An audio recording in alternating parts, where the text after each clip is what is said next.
Jadi untuk pengambilan keputusan tentu kita harus berpijak kepada aturan, gitu ya, aturan yang ada di sekolah yang itu memang sudah kita sepakati bersama antara guru, kemudian antara dengan siswa, bahkan dengan orang tua.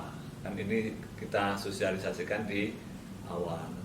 Nah, pada saat pengambilan keputusan tentu kita perlu melibatkan banyak pihak ya, dari BP mungkin, dari kesiswaan mungkin, dari wali kelas, bahkan orang tua sekalipun juga kalau memang itu untuk kasus-kasus tertentu kita libatkan di dalam pengambilan keputusan. Nah, dari situ tentu kita cari jalan terbaik begitu ya, bagaimana agar anak itu tidak dirugikan. Langkah-langkah atau prosedur seperti apa yang biasa Bapak lakukan selama ini selama menangani permasalahan di sekolah? Ya, kalau terkait hal ini jangan sampai kemudian anak itu tadi dirugikan begitu ya. Maka kita perlu menjalin juga tadi kerjasama dengan orang tua, kerjasama dengan pihak-pihak terkait, misalnya tadi BP, kemudian wali kelas begitu ya. Bagaimana mencari jalan terbaik begitu ya, agar anak itu tadi prinsipnya anak itu tidak dirugikan pendidikannya. Hanya jangan sampai mereka terganggu, walaupun sebenarnya mungkin mereka anak ini melakukan sebuah tindakan yang katakan tidak terpuji gitulah. Tapi jadi bagaimana agar pendidikan anak itu jadi tidak terganggu gitu ya, gara-gara apa yang perbuatan yang anak ini lakukan. Prinsipnya itu. Dan tentu untuk penyelesaiannya tergantung bagaimana kasus yang terjadi.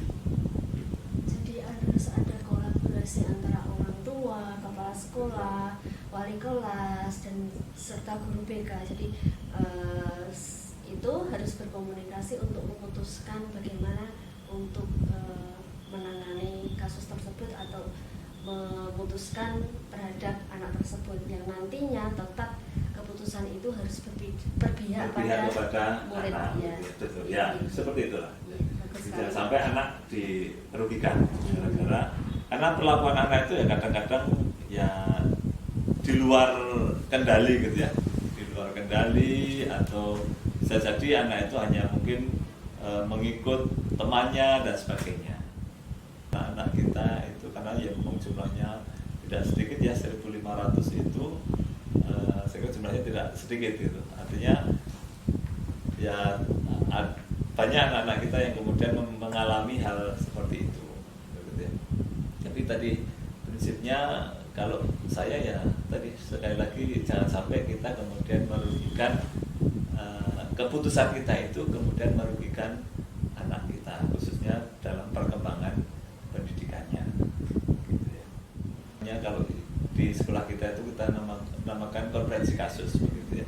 Jadi kasus itu kita bahas bersama lintas guru. Jadi tidak hanya antara satu guru dengan anak, tetapi kemudian tadi melibatkan orang tua, melibatkan guru BP selaku katakanlah psikiater begitu ya. Seperti itu, kemudian melibatkan juga kesiswaan. Proses dari laporan. Ya, ini pertanyaan terakhir Bapak.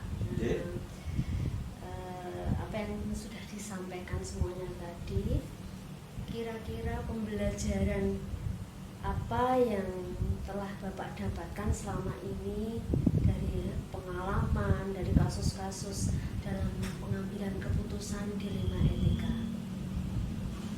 Ya, kalau melihat banyaknya kasus seperti itu ya memang kita harus bagaimana berusaha mengantisipasi dengan membuat ya semacam aturan yang jelas begitu ya, aturan yang jelas atau SOP begitu ya di dalam menangani sebuah kasus begitu.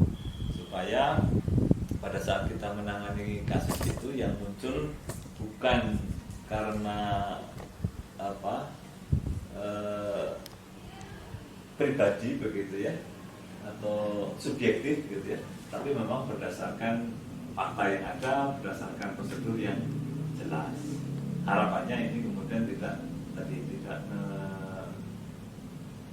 ngambil ada misalnya anak yang ini anak tetangganya atau anak saudaranya begitu, tidak diapa-apakan. Pagi Pak Santo. Iya, selamat pagi. Gimana kabarnya? Alhamdulillah baik ibu-ibu.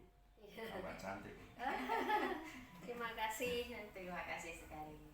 Mohon maaf ini mengganggu Nggih. waktunya. Nggak apa-apa Bu. Ya, terkait kami sebagai guru penggerak ini ada tugas untuk ngasuh kawruh tentang pengalaman Bapak mengendalikan sekolah dalam hal pengambilan keputusan dalam satu kasus dilema etika. Nggih, nggih. Jadi bagaimana Bapak bisa memberikan sharing pengalaman kepada kami tentang menghandle sekolah Bapak?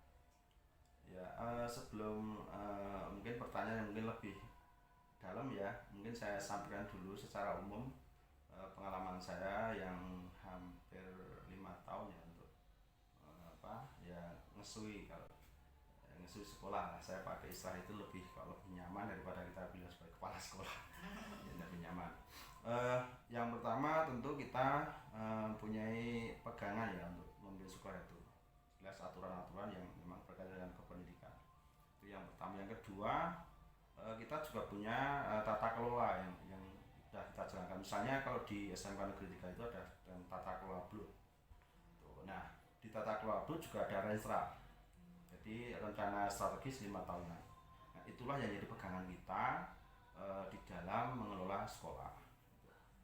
Nah, nanti terkait dengan beberapa kasus yang mungkin Ibu sebutkan tadi, ya nanti kita akan kembalikan ke aturan yang ada. Tetapi kan kita juga sesama pegawai ya istilahnya itu, pegawai satu. Yang kedua,